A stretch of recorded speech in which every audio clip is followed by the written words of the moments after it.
नमस्कार. Take Marathi Raghu YouTube चॅनलमध्ये आपलं स्वागत आहे. शेतकऱ्यांसाठी महत्त्वाची बातमी. शेतकरी बांधवांनो, अनुदानित खतांसोबत विना अनुदानित खतांची सक्तीने होणार विक्री बंद. शेतकऱ्यांची फसवणूक करणाऱ्यावर कठोर कारवाई होणार असल्याचं या ठिकाणी महत्त्वाची अपडेट आलेली आहे. या संदर्भामध्ये काय अपडेट आहे ते आपण सविस्तर पाहूया. म्हणून हा व्हिडिओ आपण शेवटपर्यंत पहा.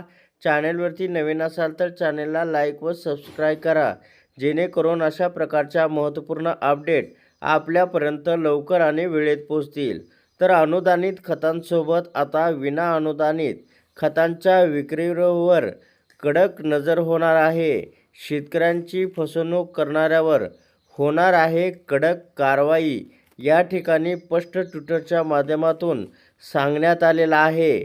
जर शेतकऱ्यांना आता विना अनुदानित खतांची विक्री जर केली आणि शेतकऱ्यांची फसवणूक जर केली तर जो कोणी विना अनुदानित खतांची विक्री करत आहे त्याच्यावरती आता कठोर कारवाई केली जाणार आहे. याच्यामुळे शेतकऱ्यांची फसवणूकसुद्धा थांबणार आहे. तर अशा प्रकारच्या महत्त्वपूर्ण अपडेट जाणून घेण्यासाठी आताच आपल्या टेक मराठी रघु यूट्यूब चॅनलला जास्तीत जास्त शेअर व सबस्क्राईब करा.